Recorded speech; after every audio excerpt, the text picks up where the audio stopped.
Hello everybody, Tortoise Investing coming at you today with another one. It is Wednesday. We do uploads every Monday, Wednesday, and Friday.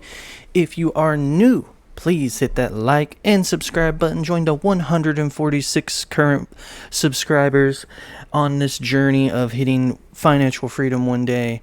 And let me know down below, how's everything been going? What you've been buying? What you've been looking at? There's been some crazy downward pressure the last 2 days, and it has put some things on sale.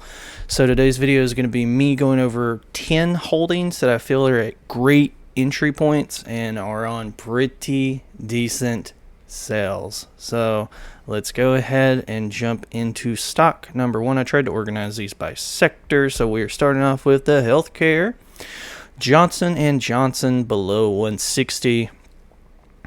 That is just ridiculous to me. It is a great holding, and they have that split coming up where they are going to be one of them is going to be a pharmaceutical side, and then the other one's going to be focused more on the products like their Bear aspirins, Band-Aids, stuff like that.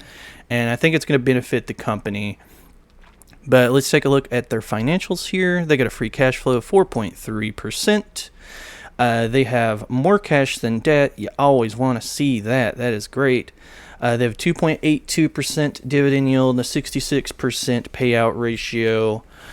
Nothing but good there. They are down on the year. It looks like they touched 180 at one point, down over 12%. Their revenue is on an upward stair step. Their EBITDA looks like is going in the right direction. Free cash flow, their net income, their EPS. Like I stated, they have more cash than debt. You always want to see it. That dividend growth has been just consistent. I think they've been growing their dividend for over 60 years. So, like, reliable right here. They increase it like 6% every year. Slow and steady. They have not been doing any buybacks, but that is okay. It looks like they were at one point doing it pretty aggressively, and their return on capital employed is increasing as time goes on. So I think none of this is financial advice. This is all for entertainment purposes and educational purposes, but I think this is a pretty decent entry point. I have been DCAing a little bit into J&J myself. Next up, keeping it with the healthcare sector, we got UnitedHealth. They are down. I think at one point this was around 550. They are down now to 489.53. Another really great, reliable holding in my eyes. They get a free cash flow yield of 6.76%. They have more cash than debt. Another thing, love it, want to see it. 1.32% dividend yield, and they got a payout ratio of 30%. Real nice and low. They're going to be able to consistently grow that dividend over time. Now, everything is just like a stair step straight up, and I love it. Revenue going up, EBITDA, free cash flow, net income, their EPS is growing. Everything, so many boxes are just ticked. They've been increasing their dividend reliably, over 10%. Shares outstanding. Doesn't look like they're doing any buybacks right now. It's kind of been hovering around this zone. And the return on capital employed has been right at 20% for years, for quite a while. So, yeah, this is another one. Very reliable. Another one that I really, really, really like. I wish I had more money right now. There's so many things on sale that I want.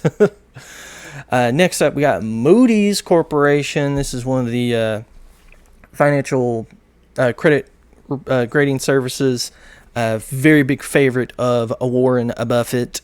It is down quite a little bit as well. Looks like it touched the 330s there at one point and is now setting at 294.21. So they got a free cash flow yield of 2.73%. They have a dividend yield of 1.02%, payout ratio of 37.6%. Pretty good, nothing to complain there. Revenue looks like it has been increasing. EBITDA has been going in the right direction. Free cash flow slowly dropping. It looks like they had in 2022. It hit a lot of these credit reporting agencies pretty tough. So that's why the little hiccups there. But besides that, everything looks like it is just ticking in the right direction. They do have debt, but is very manageable, and they do have a dividend that they have been increasing reliably at a very good rate. They have been doing share buybacks slowly but steadily over time, and the return on capital employed has been above 20% very consistently. Again, another great holding. I think it's a pretty good entry point, and one I've got my eye on. But I like one a little bit more than Moodys, and that would be S&P Global. I really want to open a position in this. I love this stock so much. That touched right at the 283 mark, it looks like. Now it's down to 346. They have a free cash flow yield of 2.24%, a dividend yield of 1%, and their payout ratio is 32.5%. Again, everything's ticking in the right direction. They have that small little hiccup there in 2022, but not as bad as Moodys, because their revenue is still good. Their EBITDA just went down a little bit. Free cash flow is still good, actually increasing. And yeah, it's what I like to see. Consistently growing their dividend. They've got a little bit of debt, but it's easily covered. They did issue more shares, I do believe, a little while back. And the return on capital employed has been consistently very high, above 30%, except for last year and looks like 2014. But besides that, firing on all cylinders very aggressively. So next up, we got Visa, still sticking with the financials. Visa looks like they touched in the 230s. It is on a slow decline. This is one I'd keep my eye on, especially if it dips to 200s, like 200 to 210. That's what I'm looking for. They get a free cash flow yield of 4.28%, dividend yield of 0.8%, and a payout ratio of 23%.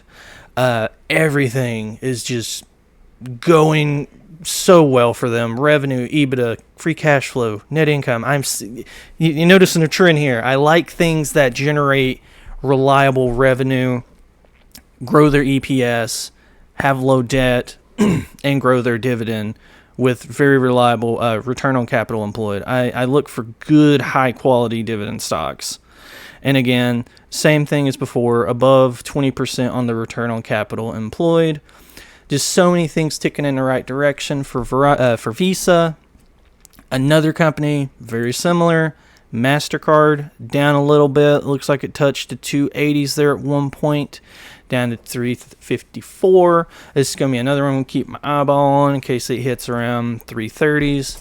Again, those are my personal price points. If you want a DCA in any of these, I don't see that being a bad idea. Again, not financial advice. But free cash flow yield, 2.97%. Dividend rate yield of 0.63, payout ratio below 20%, which is amazing. So they're going to be growing their dividend easily. Revenue, EBITDA, free cash flow, everything, yet again, ticking in the right direction. They do have some debt, but it is easily covered by their EBITDA. And shares outstanding, looks like they have slowly been buying shares back, and return on capital employed has been above 37% since 2009. So good. These companies, they have everything figured out when it comes to their finances. I love it. Next up, American Tower Corp. This is a favorite of mine. I opened up a position here recently in this at 217, and as it's dropping, I'm just nibbling at it a little bit here, a little bit there. It was above 230, 232. It's now down below 200. I feel like it's a great entry point for it. Revenue, EBITDA, free cash flow, net income. Everything's just ticking in the right direction for this company. The thing I love about American Tower Corp, you love dividends. This increases their dividend every single quarter, and they have been doing that for 12 straight years. It is a cell phone tower REIT, if you didn't know. If you're looking to add a REIT to your portfolio, I would definitely give American Tower Corp a look at. It is too good, especially at these prices. I'm I got to do some moving around in my portfolio because there are some things I want to jump into. There are some things I want to have more of. And I wouldn't mind if I only held like 2 ETFs and 6 total stocks. I'd be fine with that because that's still diversified enough with the ETFs in my mind, and I'm concentrated in holdings that I have a lot of confidence in. Next up, we got Waste Management. Waste Management at one point right around the 160s. This is just another old reliable in my eyes. They're always going to be around. Revenue, EBITDA, net income, EPS, everything going in the right direction. Dividends been increasing consistently. Free cash flow yield's 3.13%. Their dividend yield's 1.81%. And their payout ratio is at 48%, so that dividend is not in any danger anytime soon. They have been doing share buybacks pretty well, aggressively there. And their return on capital employed has reliably been above 10%. They had this 9% here in 2020. But again, a very reliable company. I don't see Waste Management dipping too much, so maybe this is a good entry point or something to keep your eye on. I don't know. I think it's at a good price point. Next up, we've got Union Pacific. I know there's been a lot of issues and things going on when it comes to railroad companies here lately, but when this dipped below 200 yesterday, I was like, I gotta have it.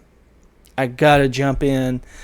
It is such a good holding. I love Union Pacific. I had jumped in and out of it a time or two in the 200s. It would go up to like 215. I'd jump out.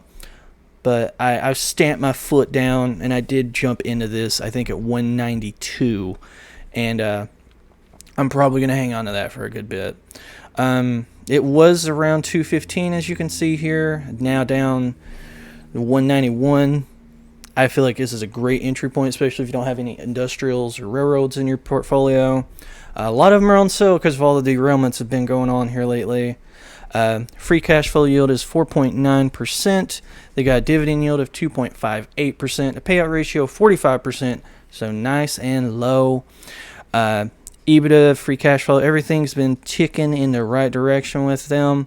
They have been having a little bit of issues with their EPS the last few years, but this is something that the company personally said that they will have resolved by the end of this year, and they will start growing it again very consistently. So I like to see it. It does carry more debt than most companies do, but it still falls in that 3.0 ratio that I like to keep it in. And it's just, this will get bailed out by the government every time if something major happens. So it's very reliable. Dividends been increasing by 10% every year. They've been aggressively doing share buybacks really hard. And return on capital employed has been above 13%, above 12% since 2010. So again, another very reliable holding in my eyes. And lastly, we got Home Depot. Home Depot got beat up pretty bad yesterday. It was recently at $340. It is now at $296. They had to lower their guidance for this year, and it crashed. And I feel like this might be a good entry point for it. They have a free cash flow yield of 3.36%.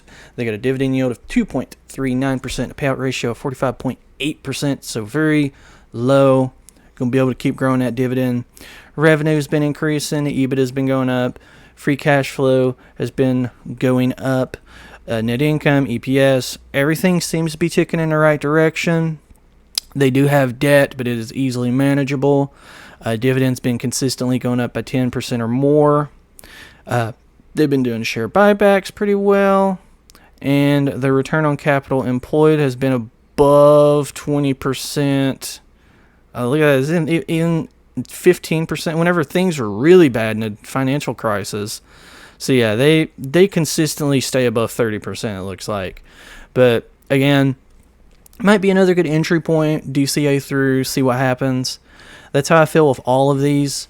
Again, none of this financial advice. It's just there's a lot of things on sale, and I was wanting to let you know. You might find something you like. If you find anything that you think's interesting that I didn't talk about, let me know down below. And yeah, guys, hope you enjoyed. And until next time, see yous.